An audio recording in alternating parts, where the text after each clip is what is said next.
Bienvenue à tous dans cette présentation de la méthodologie pour l'épreuve, enfin les épreuves Passerelle 1 et Passerelle 2.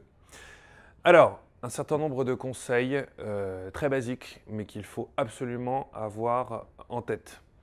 Le but, premièrement, de l'exercice est de rendre compte de la complexité d'un dossier autour d'une réflexion argumentée avec plan apparent.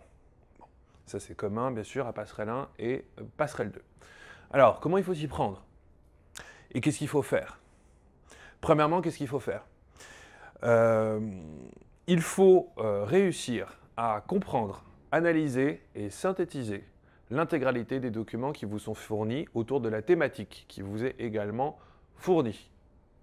C'est-à-dire que lorsqu'il y a des chiffres intéressants, lorsqu'il y a des éléments qui reviennent souvent, il faut impérativement en rendre compte dans le plan qui sera le vôtre. Lorsque je parle de plan apparent, ça veut bien dire ce que ça veut dire. C'est-à-dire qu'il faut mettre un grand 1 souligné, un grand A souligné, un petit 1, un petit 2, petit 3, etc. avec à chaque fois les titres et les sous-titres soulignés. Bon.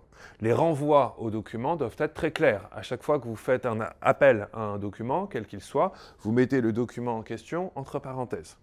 Okay? Je précise bien entendu que tout doit être rédigé, même si le plan est apparent. Hein, donc il faut quand même faire des transitions, il faut quand même faire des phrases complètes. Il ne faut pas écrire en bullet point ou en style télégraphique. Autre chose importante pour Passerelle 1 et Passerelle 2, la conclusion n'est pas nécessaire, elle est même interdite, selon les vœux des correcteurs. Donc pas de conclusion. L'introduction doit être très très courte, elle fait quelques lignes. L'introduction consiste en une accroche qui va donner la thématique du sujet, une problématique en 2 lignes et l'annonce de votre plan. Donc ça fait vraiment 3-4 phrases maximum. Bon. Une fois que vous avez votre dossier entre les mains, qu'est-ce que vous devez faire? Premièrement, vous regardez la table des matières, avec les titres des articles et les sources. Okay? Ensuite, vous feuilletez tous les documents. Vous regardez les titres, les sous-titres et les sources à nouveau. Faites bien attention aux titres et aux sous-titres parce que par définition, ce sont des synthèses en eux-mêmes des textes que vous avez à voir. Donc, vous pouvez voir dès les titres et les sous-titres, en quelque sorte, quel est le contenu des documents.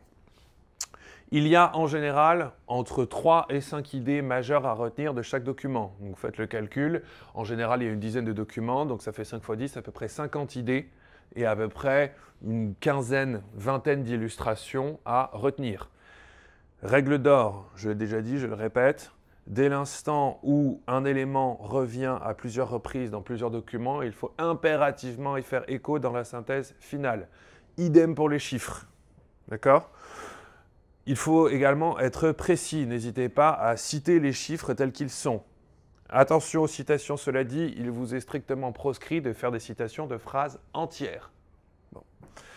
Vous serez jugé, comme vous le savez, sur la pertinence de votre plan, sur la grammaire, sur l'orthographe, sur la syntaxe, et bien entendu, sur votre capacité à rendre compte de l'intégralité du dossier en 3 pages maximum, pas plus. Voilà. J'espère que tous ces conseils vous seront utiles. Bons entraînements et j'espère vous voir à très bientôt en stage.